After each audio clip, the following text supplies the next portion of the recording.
Mm-hmm. Oh, there we go.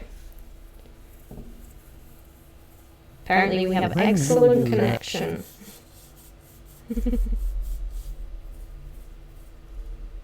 Right, it says it's waiting for you. It's saying loading at the moment. Okay, Okay. there we go.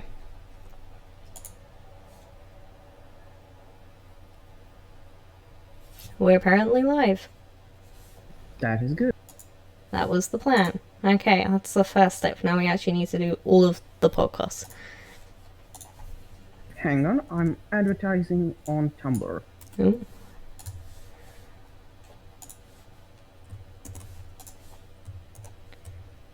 There we go.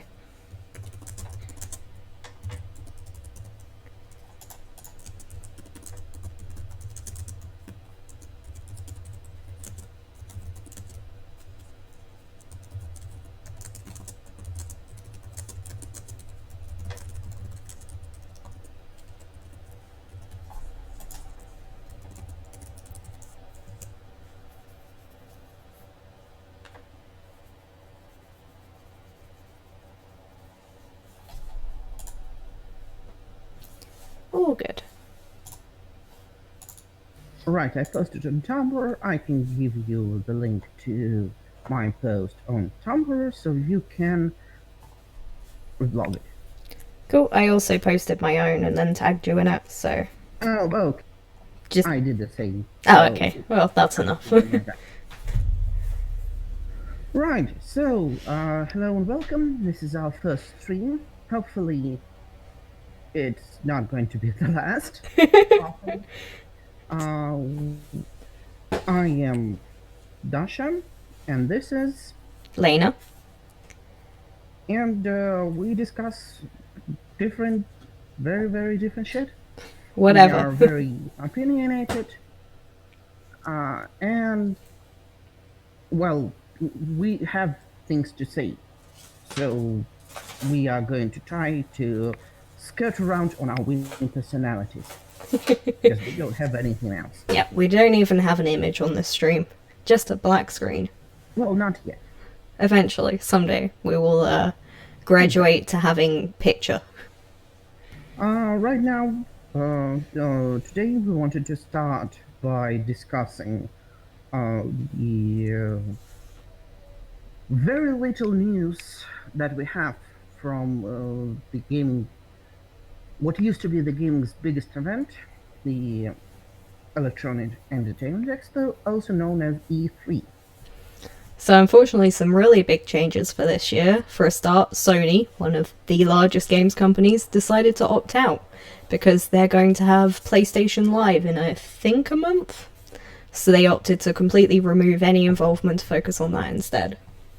Yeah, because apparently E3 doesn't even bring enough money anymore. No. It doesn't generate enough hype to, to make it worth it. I forgot it. I mean, I think it's an incredibly poor business decision. Tying yourself to such a large name and then untying yourself from it is quite confrontational. It's really bold on their part. Not necessarily in a good way. Exactly. I do not know if it's a good sign or a bad sign yet. We frankly don't know. We would not know until their event in about a month. Yeah, we'll have to see how that turns out because yeah. Everything with Sony is kind of hinges on what the already promised PS5 will be. Yeah. And we know literally nothing about it. It's a shame there wasn't some kind of exhibition they could have gone to, tease it or something. Yeah. At least Microsoft gave us some specs. They announced that they're going to have a new Xbox, or Xbox-like project, currently dubbed Project Scarlet, that's going to hit the shelves in just a year and a half. Yeah, one of the things I noticed with this year's E3 was there was actually quite a lot that's coming within the next year, 365 days, which was quite nice. No kind of, coming 2024 or anything. So it all felt quite Yeah, nicely but at soon. the same time, it's like nothing is coming out this autumn. No, a lot of it seems to have been pushed to 2020, unfortunately. I Yeah, think Sword and Shield from Nintendo is definitely coming out for November. but that's about it. I don't remember any other big names announcing much of anything. Um, Well, we're probably going to get an annual Call of Duty game, but we get them every year. yeah, so nothing important.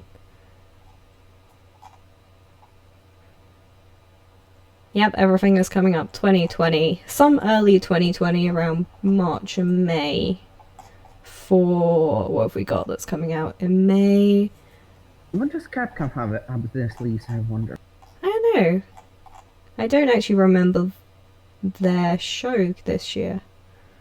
The big news are, yeah, Project Scarlet is going to have 8K gaming support for two people who need that, 120 FPS for the other two people who need that, ray tracing, which is pointless. I mean, Uh, it's technically impressive, but to the average gamer, what does it really I mean? wanted to talk about this because this has been on my mind for a few months now. Well, maybe not even months, maybe even years. We have this interesting tendency in gaming lately.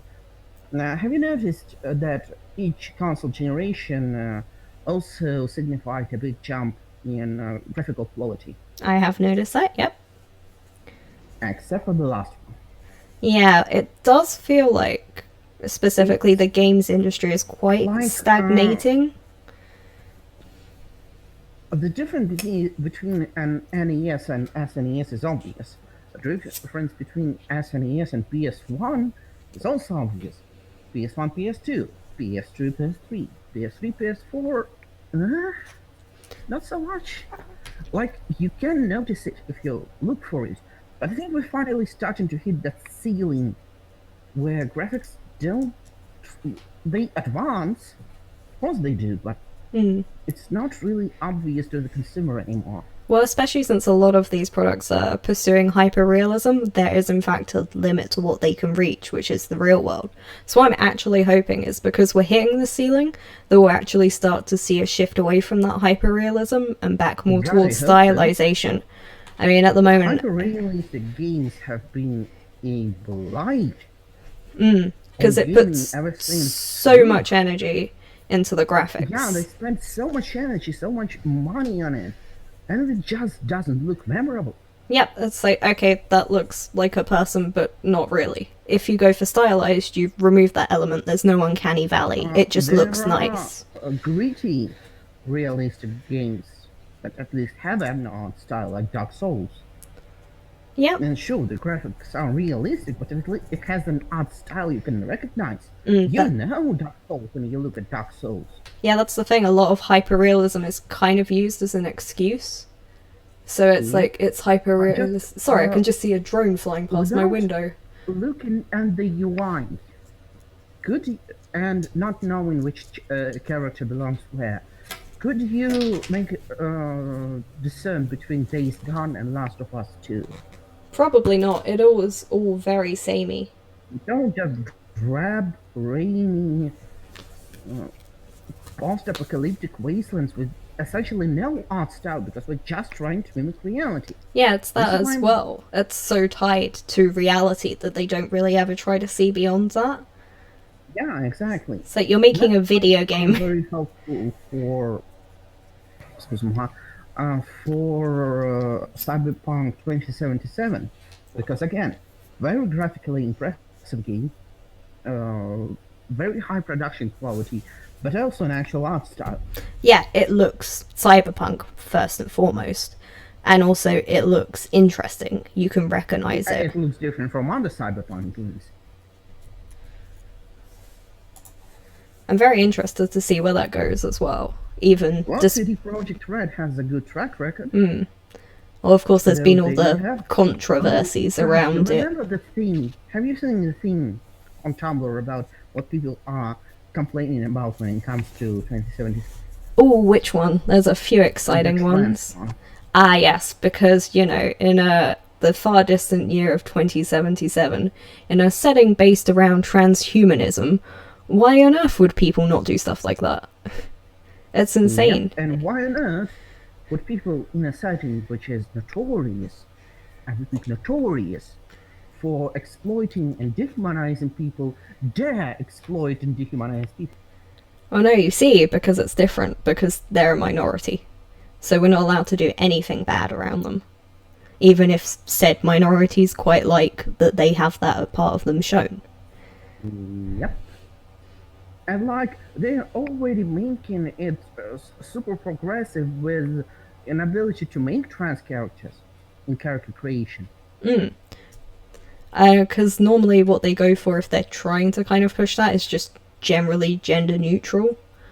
But this kind of allows for sexuality and gender to actually exist in that world, which a lot of games kind Yep. of gloss over. Well, yeah, because it's not a game about beating some kind of a big bad, although there is probably is a big bad. So much as it is a game about existing in a futuristic society and interacting with that society. They already promised us that you could beat the whole game without killing a single person. I'm very interested to see how that plays out, I actually. am very interested to see how that plays out because games that allow pacifist runs are rare, I mean, the and only one I I can like think that. of is Undertale. Yeah, I know a few other indie games. I think maybe some early RPGs, uh, the early Fallout clones, the top-down ones, not Bethesda Fallout clones had that, but not many. I think that's one of the other things, though, that is really interesting about Cyberpunk 2077 is a lot of it actually feels like an indie game that was given a budget. So it's got all Because of... it is. Yeah, Have you exactly. played the first Witcher? I haven't, no. I have. It's an indie game. Well, it's that as well. Like, the only difference between it is graphics. And if you strip away the Yep, hyper graphics, realism, and they can hire Keanu Reeves now. yeah, well, that's a good use of money. But when you like strip away graphics from a lot of games, you're suddenly left with really no gameplay. And Yeah, or gameplay that's so basic, it's no different from Half-Life 2, yeah, essentially, it's which like, came out 15 years ago. oh my god. It's like I have a massive hate boner for walking simulators. I just, There's one good walking simulator that I played, oh, Stanley Parable, okay, I was gonna say that's the one everyone always goes for, and I agree, it's a good game.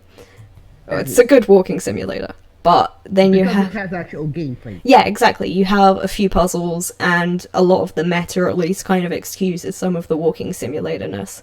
But a Yeah, lot of and them, it just that feels is like a kind of cop an out. interesting. Like they couldn't be bothered to come up with some good mechanics, so it's kind of shove some quick time events in there and explore the pretty world we've made. And it's like you may as well just make an explorable environment. That's not a game, but you Yep. may as well just make that. What do you think about Until Dawn and other David Cage-esque games? They're pretty much exactly what I'm referring to. I watched a playthrough of Until Dawn recently, and I feel like playing the game would have made that no different to me. Like, there was The only nothing thing about it. is your actions can decide who lives and who dies. Yeah, but like with a Let's Play, it's kind of like I was okay with just going along with what they Remember did. when YouTube had annotations I do remember. when you could actually click on things in the video? There were games that were essentially Until Dawn made entirely on YouTube in YouTube interface That's amazing. because it's just a choose your own adventure game. Well, I managed to make the start of a choose your own adventure game in Microsoft PowerPoint. They're very basic. Yeah, it's the same principle. The only thing Until Dawn has for it is pretty graphics and Remy Malek. Exactly. And And like you like props for getting a good actor, But they didn't really even utilize him that much. I know it was, I think, 2014 that it was released, so we were yeah, I still think a so. bit off on Maybe face 15. capture. I'm pretty sure it was 2014, but it's still a bit off on facial capture compared to where we are now. But still, it didn't quite encapsulate any of the people. So they were trying to sell it on having these movie stars. And, like, well, a lot of them I think were TV It's stars. actually 2015. Is it? Oh my god. God, 4 years. And we've come so far. But they were trying to sell it on Yeah, having these people. And I they just got couldn't. Tumblr back. Ah. Also, like, I would probably like the game more if not for the QTEs. Yeah, exactly. That's the thing I really dislike about Especially QTEs the is they stupid break thing your where immersion. you have to hold the controller still. Yeah, I quite like that because they put that into the DualShock controller, so I think it's kind of actually using what the hardware gave you. But with QTEs, the problem is it kind of separates your actions from what they're doing. It's just a random button, it's not like jump or climb. If you just made it X is always to jump over stuff, Q, it's a PlayStation, triangle is always to climb over stuff. Suddenly you have a game. It requires skill. It's not just tap Yeah. the button. I, Again, there were target button games back in the 80s. Dragon Slayer. This is essentially Dragon Slayer. Not Dragon Slayer, but Dragon apostrophe S Slayer. Yes. The one Don Bluth made. Yes. I only have a tentative grasp on what that was about. It is before my time. It was basically a cartoon, an animated movie, that at certain times required you to press certain buttons to not die. Well, more recently we've had Bandersnatch, the Black Mirror interactive film. And Oh that's... yeah, it's the same thing. Yeah, Again. exactly. It's an interactive film. It doesn't try to be I a just game. remembered, we had two games like that in Russia released on DVD. On DVD. Yeah, and you just pressed. You know how on DVD you can have interactive menus? Yeah. Well, it was nothing but a bunch of interactive menus. I think I remember actually having DVDs similar to that. But, like, Yeah. the thing is, it's not even like I hate those kinds of things. I used to have choose your own Actually, adventure books as a child. One thing about the Russian games, they were literally made by school children. Oh god.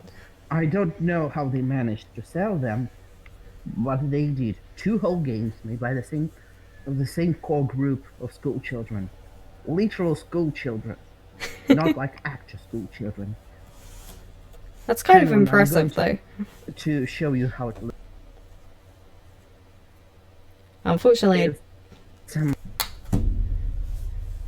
I don't know if I'll be able to get it to show up on the screen. yeah, you probably won't. That's unfortunate. It's for my eyes only. I can put the link Put the link in the chat or in the description. in the chat. Okay. Those are our core teenagers.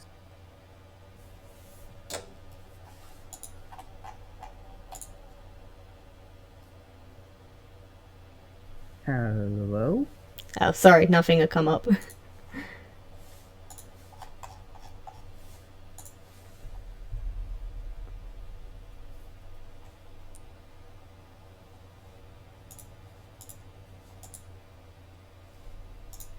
Aha, okay, it's come up now. Wow. Yeah, they definitely look like mid to late teens. Exactly.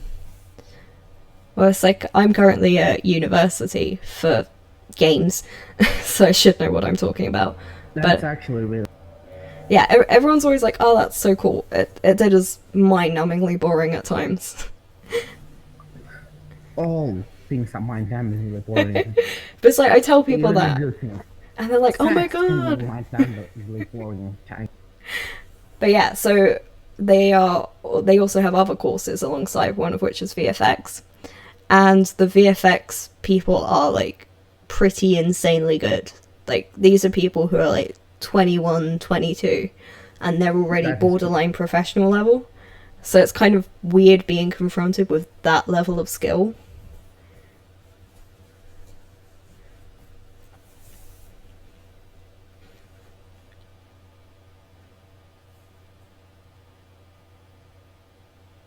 Are you still there? Yeah, I am. I'm just checking a few tabs. Ah, okay. I have managed to duct tape it pretty securely, so even a cat jumped on it and nothing happened.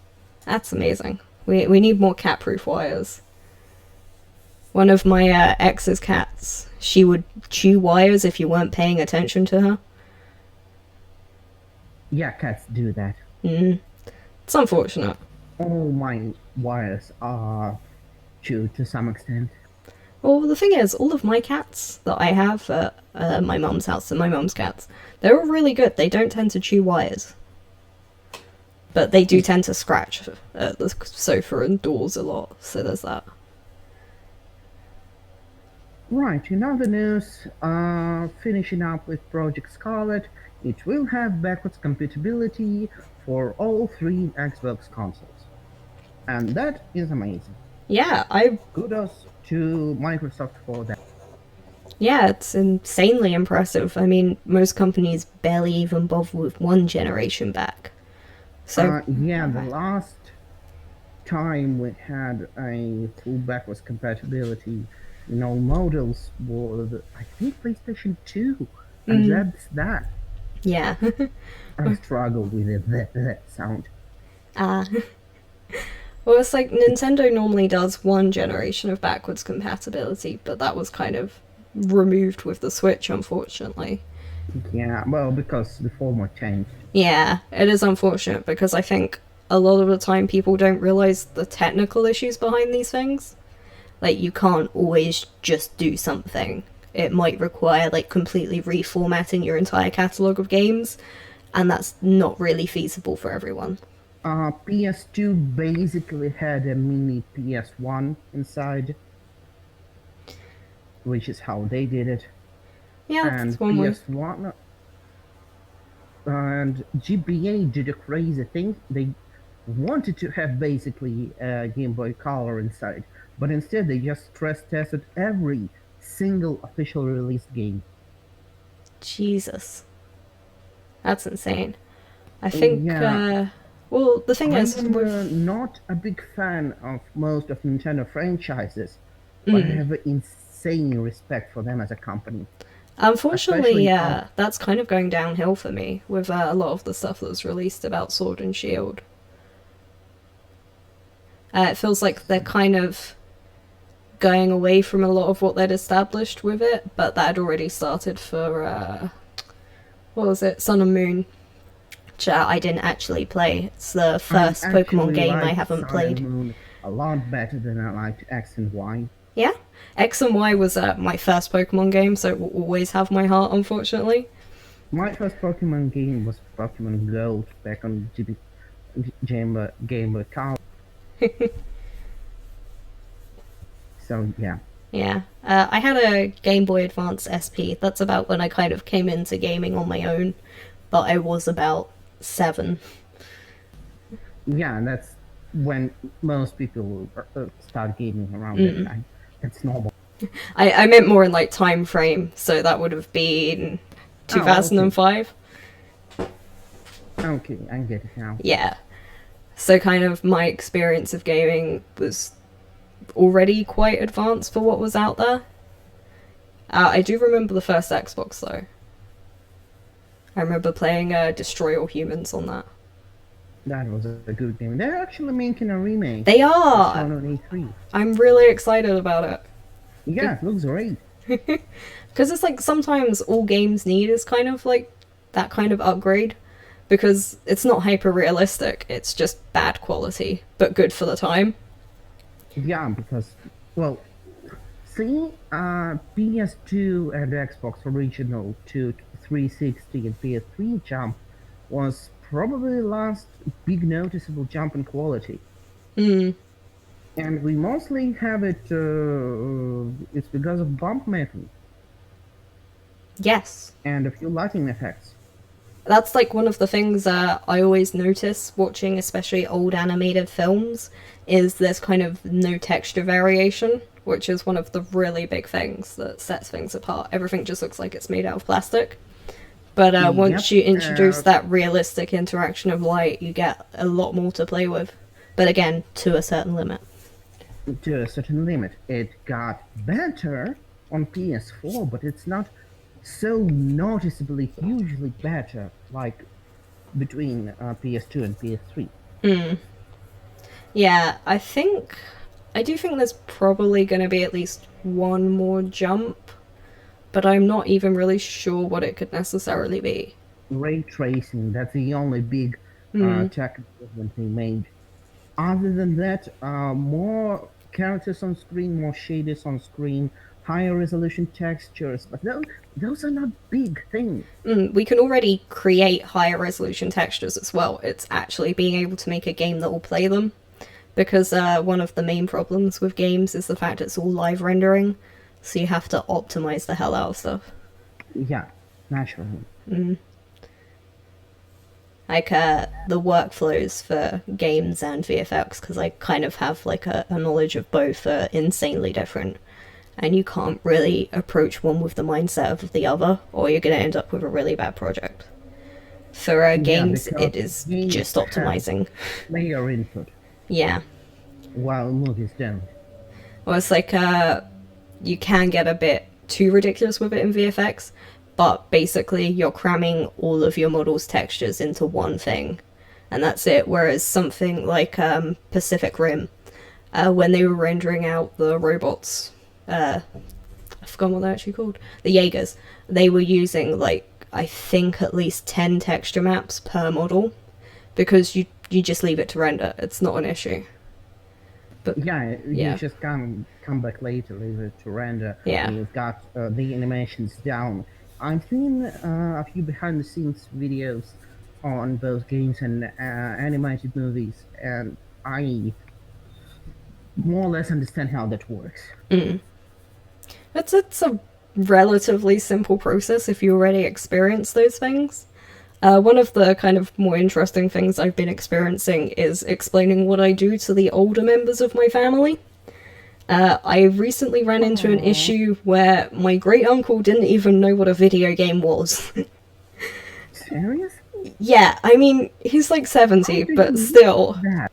And I kind of had Video to. games are currently the biggest money maker in the Yeah, world. I know, he didn't know what a video game was. Like, he vaguely knew they existed, but he's not really ever played one or experienced one. So, like, the closest I could get to get him to understand was films. And I was like, it's like films, but not really. And that's kind of where I had to start with even explaining it to him. It's like films, but you're controlling one character. Yeah, I just didn't even know what to do in that situation because it was just mind blowing. How do you not know what a video game is in like 2019? Yeah, But also then like most people will kind of understand what a game is, and then like you kind of realize they don't understand what even goes into a game, and it's kind of like people have this massive disconnect from like the media they're consuming. So that's always really interesting to see. yeah, I've noticed that. I've noticed it from the other side, from the writing side, where most people just have no idea about basic writing. Oh, it's the Of thing where everyone's like, "Oh yeah, I'm writing a novel," and it's like, "I'm sure you are, but do you understand how to?" yeah, exactly. You're right too. I know. I'm talking about other people. No, but you have actually shit planned. I You try. have like characters and settings. Yeah. Well, it's like I did do English literature, and it's just things like people don't even understand the concept of equilibrium or a three-part story, and it's just all of these things I always thought were so obvious. Yeah, same. I don't know. I just sort of absorbed Yeah, it exactly. all as I As grew up. Yeah, it's like it's one of the really big things about creating anything, like writing video games, is you have to experience that medium. That you need to read books because unconsciously you're absorbing what makes them good. And like you have to read outside of your comfort zone because there'll be genres or authors who Yeah. do stuff you can't. And it's all like a massive thing about just absorbing all that information unconsciously. Also, you should kind of like enjoy experience something if you want to do it. I when I was younger, I binged TV tropes a lot, Same. and it helped because I now just understand the basic structure of writing better. Yeah, exactly. How stories work, and when I watch something, I pick it apart. When I read something, I pick it apart, and it's been a really helpful skill. Yeah, like being able to analyze things, especially, like no matter what, being able to break it down to those core parts and then understanding how they work together is just Yeah, almost exactly. like necessary. You can't create without that. But everyone wants to. Yeah, it's the everyone's Like making a novel thing. my ex once bought me a book, How to Start Writing, something like that, and it was this really self-indulgent nothing about some rich chick from America, I think, who just write for yourself, write whatever you like, just no advices on plotting, no advices on character, just meaningless positive Things, latitudes. yeah, things like that advice always come across to me as being kind of for hobbyists. That's for, you want to write in your spare time. It's not going to be for you want to actually get something out of this. You're never going to show someone else your work. Like, I know it's probably a little bit sound like I'm full of myself, but I act when I write, I want to people to enjoy it. I want maybe to sell it. Yeah, exactly. It kind of feels a bit up yourself, but I always kind of want to be able to monetize whatever I produce because I want it to reach some kind of audience. Yeah, it's not even about the money, it's about reaching more people. And to do that, you need to understand what the hell you're doing. I think one of the most interesting things when it came to writing was I hadn't really read books for a while. I was quite busy with my schoolwork.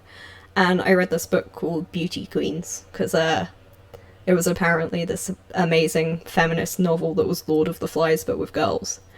And I read it and I was just like, this is quite possibly the worst book I've ever read. The characters were 2D cutouts. The satire was so on the nose, it couldn't even be considered satire. Louder Yeah. twice. And the ending was ridiculous. Like, it wasn't even funny, it was just, like, Uh, the end the to Lord of dumbest. the Flies that was called Bathos. Yeah, exactly. When you But, set something grand and then you bring it down to mundanity and exactly. make it anticlimactic. Because I really loved Lord of the Flies. I was made to read it for English, but I genuinely liked it as a book, so I was like, ooh, Lord of the Flies again. But it lacked any of the kind of bite. Like, nothing ever really happened. And then it literally, spoilers, they're on this island, they're like teenage, some beauty queens. They're going about this island. They find a secret island with a supervillain in it, in a volcano. And they have to stop his evil plans. And that's genuinely where that book went. And it was just so dumb because in the end it's like some like fake hacking where they load up a PowerPoint and it basically blows up the whole island. And like that's how it ends. Wait, what? They upload a PowerPoint to a computer. Wait, And it so you're telling me it's some attempted parody at Lord of the Flies, right? no, it was meant to be a feminist retelling of Lord of the Flies. Oh, that bullshit! I've heard Yeah, about it. yeah, beauty queens. But I read that And literally, like, And it's all awful. about girl power. Yay! It is. Girls never fight. Girls don't form cliques. Yeah. It's a paradise. Exactly, and they all get along and like instantly realize that all of their like internalized hatred is wrong because they're on an island now, so that changes it. But I read a book afterwards. Girls. I went to an all-girls school. Trust me, I've met girls. I know. But I read a book afterwards. It was called The Left Hand of God, and it seemed amazing. But I realized kind of halfway through the second book, it was kind of also substandard. But Beauty Queens had set the bar so low that any other book was amazing to me. No. It was like a very magical fantasy thing, and like there was just like 10 chapters of a single battle, and it was very, very overly explanatory. Every single Tolkien wannabe just over focuses on big epic battles. Yeah, and it was just, it got painful because like the description of it actually seemed really interesting, but then the actual execution was just disappointing.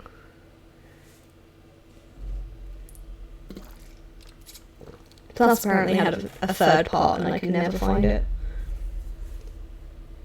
When I was younger, I read a lot of really bad Russian humorous isekai. That was a big thing in Russia in early to mid 2000s. Maybe it still is. I don't read Russian books a lot anymore.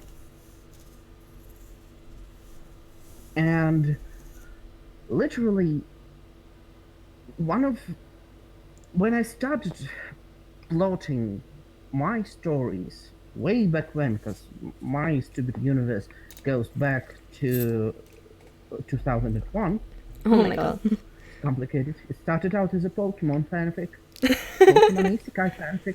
It's really bad. So, when I started out, I was really inspired by the most popular author who basically coined the genre, Andrei Belyanin. You will never hear of him. And just a big part of me growing as a writer was finding better literature, reading better literature, and realizing that he was really, really, really bad as a writer. Well, it's that as well. I think to some degree people should read the classics because they kind of set a lot of the tone for traditional writing. Classic literature is awful. It is. I had a friend who wanted to seem well read, so she was already like reading something like Middlemarch or Pride and Prejudice, and like we could tell she wasn't enjoying them. But I think at least having an awareness of those books and their impact is very important to your writing. They don't even teach us a lot of English classics. We skimmed Shakespeare. Oh, I did so much Shakespeare. We skimmed Shakespeare. We read a little bit of Jack London, but we were very young. We were too young to read Jack London because Jack London's stories are depressing. There's blood, there's violence. I remember I read The Road for one of, I think it was actually my A-level, so it would have been about 17. But even then, they're still quite heavy reading. Yeah, no, they gave it to 8 to 10-year-olds. Oh, no, it wasn't that bad. I remember reading Underground to Canada when I was 11. Well, those books have animals in them. Kids love books about animals. Well, it's like we did Of Mice and Men as well, and apparently my nan was actually traumatized by that book. Like, it actually upset her so much when she learned about it. But to me, it was just kind of very interesting because it was kind of coming towards those classics. Because Steinbeck has a really weird way of writing that feels almost screenwriter as opposed to novelist. There's kind of a lot of, you set out your setting and then your characters do stuff and you forget about the setting because everything in that chapter happens in that setting. and then next chapter you have a new setting and the characters do stuff there. But it still had really interesting narrative, what's the word, conventions.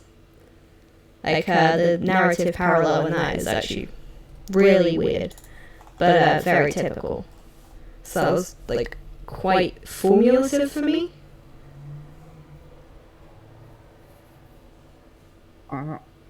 My big writer, big good writer who influenced me was Terry Pratchett.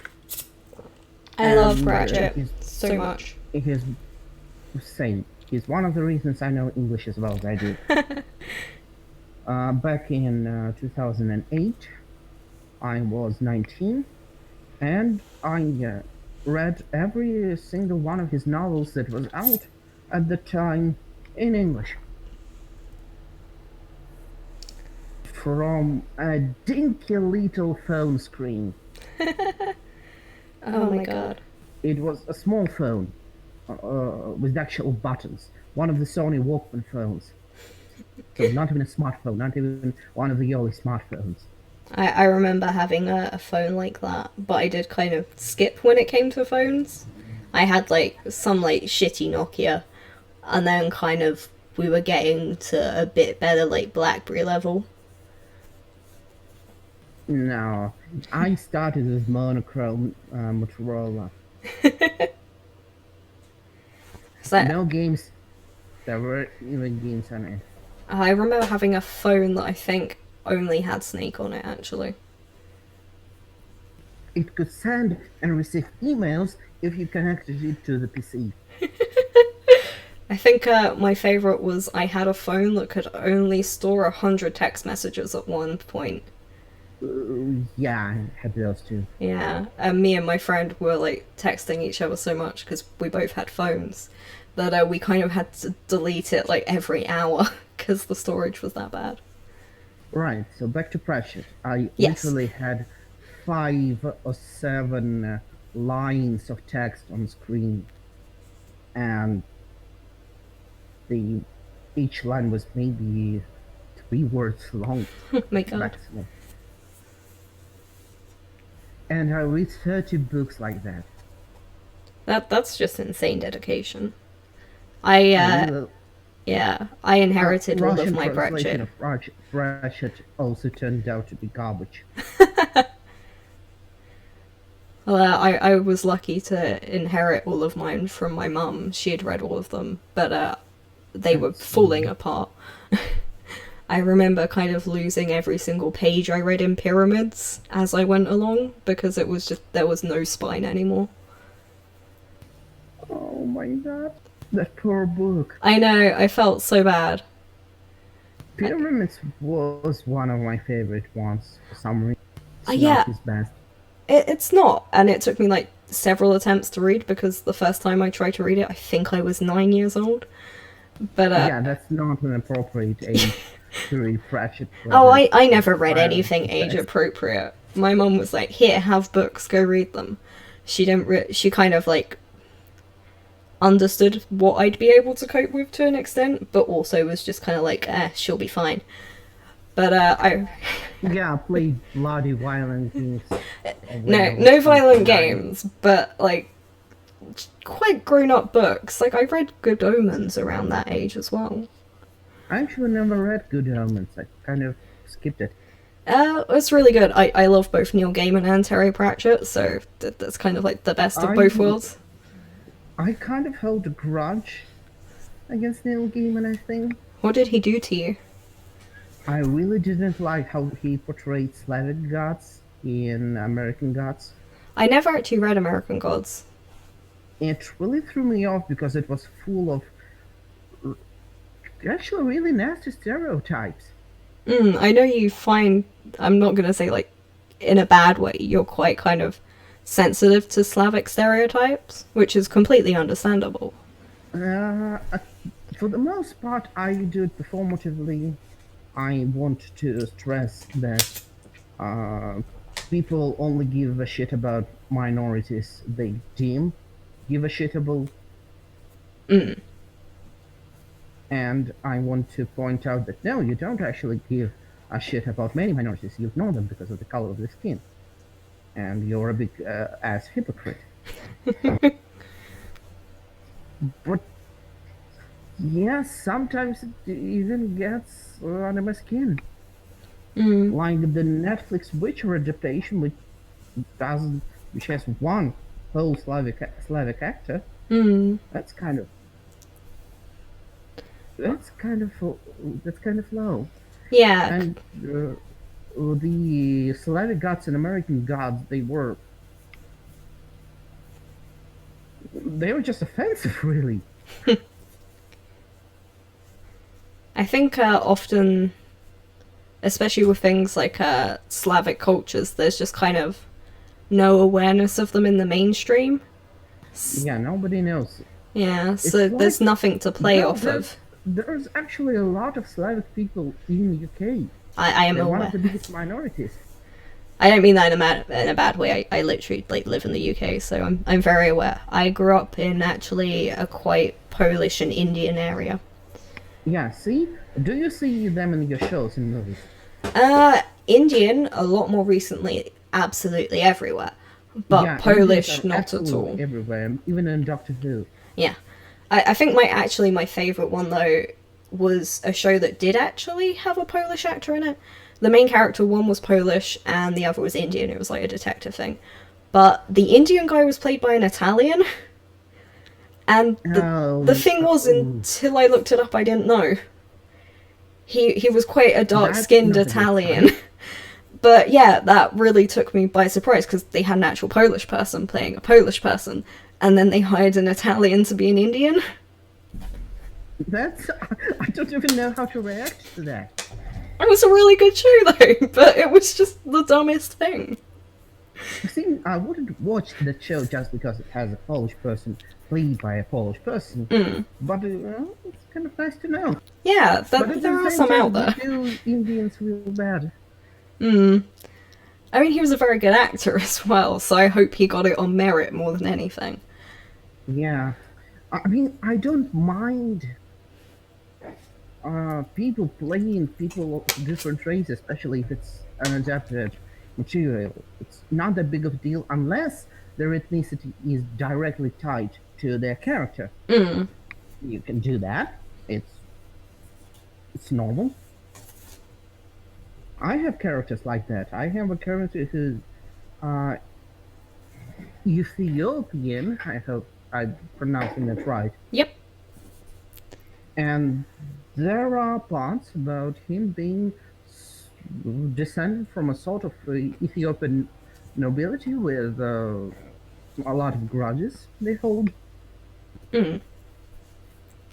So it actually plays into the story. He's just not randomly Ethiopian. Yeah, that's the other thing, is a lot of the time it seems kind of hard to not make it tokenistic and actually making them a character first and then all of those characteristics Yeah, afterwards. see, you either don't give a character any race so that they can project whatever they want in them, or you give a character definite race and you play off it. Like, if you're going to mention anything, it should be in some way relevant in a book. Yes. Even if it's just to add tone to something, that's still relevant. But any kind of thing you introduce about a character, it needs to kind of be there for a reason.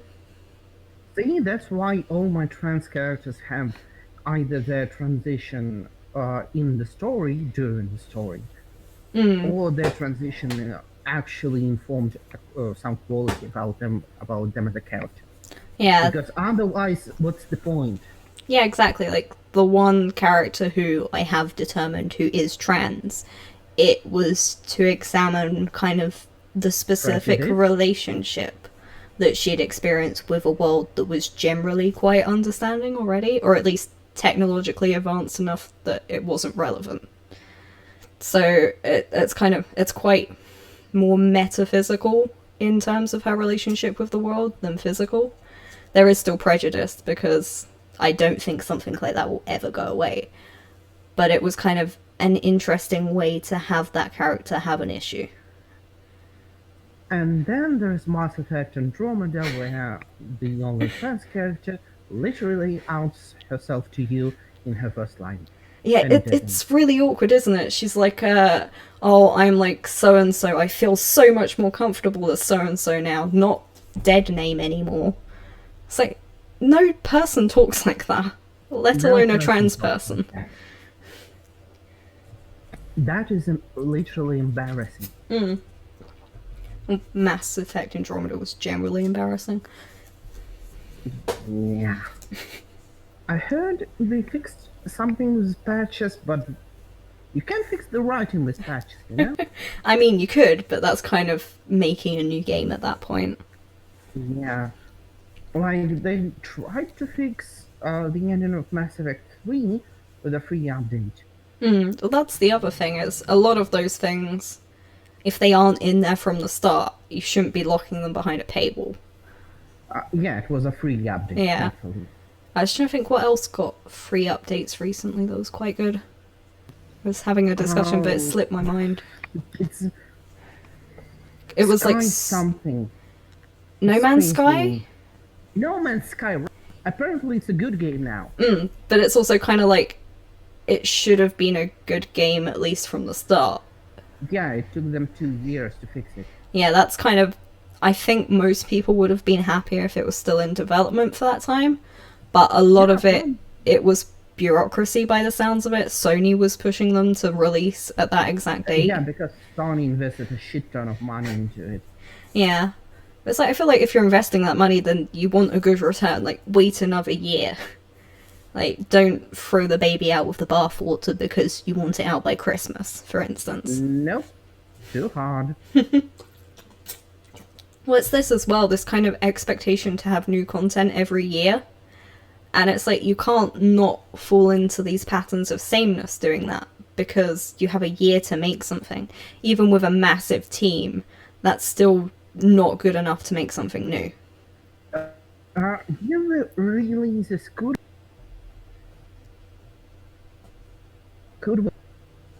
sort of did the Telltale thing, but didn't do it so dumb. Well, first of all, they were releasing more than one game a year, and the core gameplay was just not able to support the writing and everything else.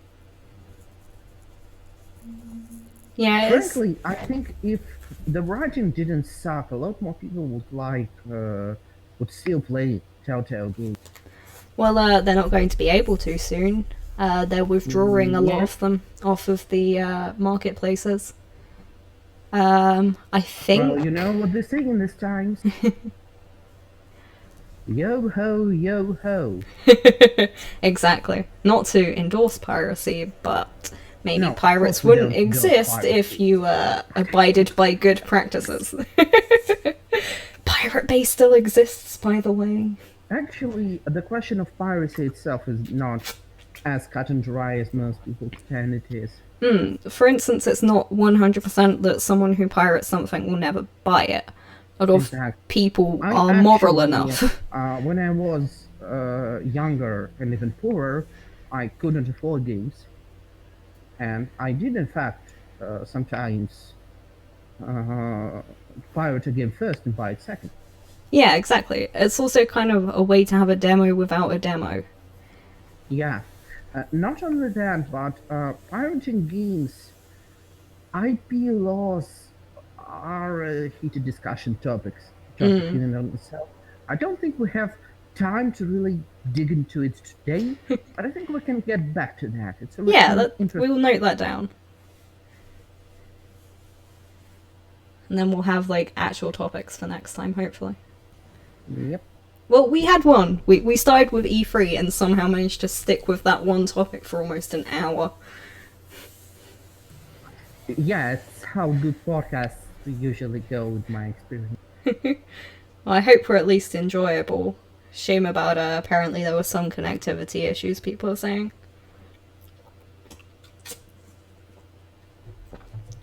But hopefully next time it will be a bit better. We are not doing it through Skype people, We are doing it through Discord. Yeah, it's Discord in Russia that's bad. Everything in Russia is bad. You know what's good in Russia? What? Vodka prices. Now you're just being a Don't have this stereotype. How much is Uh, it for a bottle of vodka in Russia? Let me see. So half a liter. Because I You, normally get about, I think, 750 milliliters for about £10, and that's like cheap trash from Lidl. I get 100 milliliters for $3. Oh my god, that is actually really good. I may have to, I don't know, if I can get a Ryanair Pound. flight to Russia and buy enough vodka, it will That's actually be really, economically really, worthwhile. really bad vodka. That's fine. I don't drink vodka for the taste. That's fair. I also mix it. I mix it with Pepsi Light. Oh, so healthy. I mix it with Yay. whatever is on sale.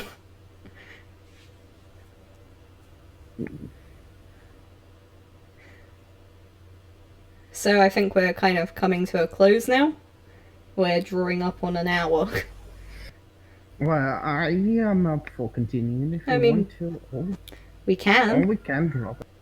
Well, it's only our first one, so I think maybe leave it there, and then we've got some good stuff to talk off of next time as We well. did.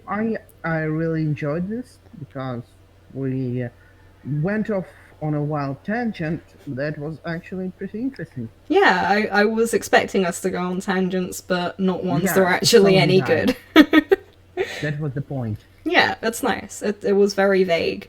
We've also not really tied ourselves to any particular niche or topic, so it's just going to be kind of a whatever. Yeah.